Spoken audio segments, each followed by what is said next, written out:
Prenez vos stylos, vos crayons, nous continuons immédiatement avec le chapitre 2 qui s'intitule « Ce que devint Candide parmi les Bulgares », un chapitre relativement court.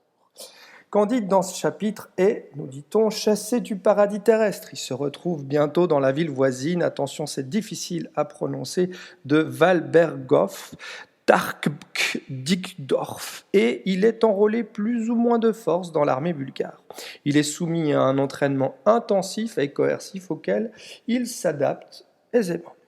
Ayant un jour, en toute innocence, pris la poudre d'escampette, il se barre, fuyard, il est arrêté et condamné en cour martiale, évidemment, à la peine capitale pour désertion. Ayant choisi d'être flagellé par le régiment plutôt que fusillé, il est sauvé, ce Candide in extremis, par le roi des Bulgares, qui comprend que Candide est un jeune métaphysicien fort ignorant des choses de ce monde. Peu de temps après, la guerre éclate. Alors, comme toujours, pour ces analyses, je vous propose 3 pistes que vous pouvez annoter dans votre chapitre. La première piste, c'est l'antimilitarisme militant de Voltaire.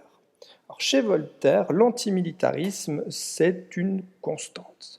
Dès les lettres anglaises ou philosophiques de 1734, un peu plus tard dans Microméga en 1752, et encore plus tard dans le Dictionnaire philosophique portatif 1764, Voltaire vilipendera en permanence cette caste d'individus peu recommandables dont le seul but est, selon lui, d'exterminer leur prochain. Car les armées au XVIIIe siècle sont constituées essentiellement, il faut le savoir, de mercenaires pour qui Voltaire n'a aucune sympathie et il ne se cache pas de le dire et de le répéter. Aussi, notre philosophe est-il tout à fait à l'aise pour dénoncer d'une part l'enrôlement, souvent réalisé dans des conditions douteuses, c'est d'ailleurs ce qu'on découvre dans ce chapitre 2, l'entraînement ensuite, qui a tout d'un dressage qui transforme l'individu en machine à tuer. Candide est formé à la prussienne, il expédiera en quelques secondes dans l'autre monde un inquisiteur et un juif. Chapitre 9, il y avait un exercice à réaliser d'ailleurs sur ce chapitre, ou même son futur beau-frère au chapitre 15. Et le troisième point que Voltaire dénonce à propos de ces militaires, c'est les sanctions qui sont prévues par le code militaire pour les déserteurs, qui sont d'ailleurs fort nombreux. À cette époque, on parle de 20% des effectifs qui tentent de déserter. Voilà pour ce point numéro 1.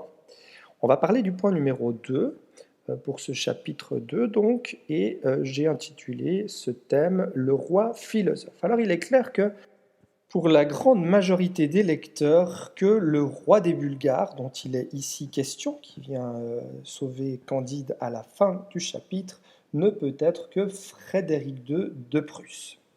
Celui qui avait été dans son jeune temps un disciple zélé de Voltaire, un adepte généreux de la philosophie des Lumières, se révélera, arrivé sur le trône, un monarque plutôt belliciste et machiavélique, l'un des créateurs d'ailleurs de ce militarisme prussien dont on a parlé et dont les conséquences se sont faites ô combien sentir au XXe siècle.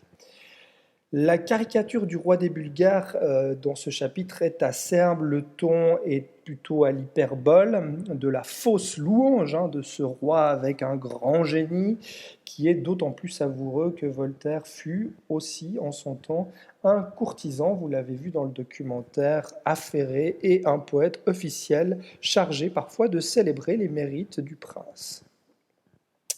Troisième piste pour analyser ce chapitre, la liberté.